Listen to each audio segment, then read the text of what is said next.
ಶಿಕ್ಷಕರ ದಿನಾಚರಣೆ ಒಂದು ಶುಭಾಶಯಗಳು ನಿಮ್ಮೆಲ್ಲರಿಗೂ ಹೇಳ್ತಾ ಈ ಒಂದು ಕಾರ್ಯಕ್ರಮಕ್ಕೆ ನಮ್ಮ ಇನ್ಸ್ಪೈರ್ ಇಂಡಿಯಾ ಟೀಮ್ನವ್ರಿಗೆ ಅವಕಾಶ ಏನು ಕೊಟ್ಟಿದ್ದಾರೆ ಮಂಜುನಾಥ್ ಸರ್ಗೂ ಮತ್ತು ನಿಮ್ಮೆಲ್ಲರಿಗೂ ಅಂತರಾಳದಿಂದ ಧನ್ಯವಾದಗಳು. ಆರ್ಥಿಕ ಶಿಕ್ಷಣ ಅಂದರೆ ಏನರ್ಥ ಹೇಳಿ? ವೈಯಕ್ತಿಕ ಹಣಕಾಸು ಬಗ್ಗೆ ಮಾತಾಡಕತ್ತೀನಿ ನಾನು. ಒಂದು ಎಕ್ಸ್ಪೀರಿಯನ್ಸ್ ನಾನು ತೊಗೊಂಡು ಬಂದಿದ್ದೀನಿ. ಬರ್ತೀರಾ?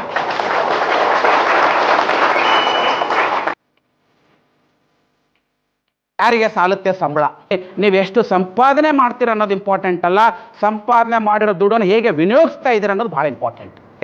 ಆದಾಯ ಮೈನಸ್ ಉಳಿತಾಯ ಇದು ಈಕ್ವಲ್ ಟು ಖರ್ಚು.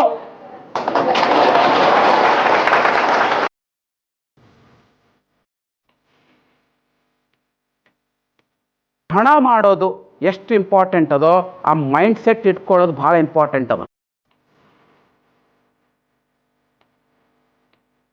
ಸಿಸ್ಟಮ್ಯಾಟಿಕ್ ಇನ್ವೆಸ್ಟ್ಮೆಂಟ್ ಪ್ಲಾನ್ SIP ಅಂತ ಕರೀತಾರೆ. ಮ್ಯೂಚುವಲ್ ಫಂಡ್ ಏನು ಮಾಡ್ತಾರೆ ಅವರು, ನಾನು ನಿಮ್ಗೇನು ಕಂಪ್ನಿಗಳು ತೋರಿಸಿದ್ನಲ್ಲ, ಇನ್ಫೋಸಿಸ್, ಟಾಟಾ, ಟೋಲ್ಗೇಟು ಅಂತ 40 ಕಂಪ್ನಿಗಳಲ್ಲಿ ನಮ್ಮ ದುಡ್ಡನ್ನ ಹೂಡಿಕೆ ಮಾಡಿರ್ತಾರೆ.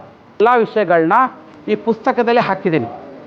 ಕೊಟ್ಟಿರುವಂಥ ನಿಮ್ಮ ಸಂಸ್ಥೆ ಮತ್ತು ಮಂಜುನಾಥ್ ಸರ್ಗೆ ಅಂತರಾಳದಿಂದ ಧನ್ಯವಾದಗಳು. Thank you very much.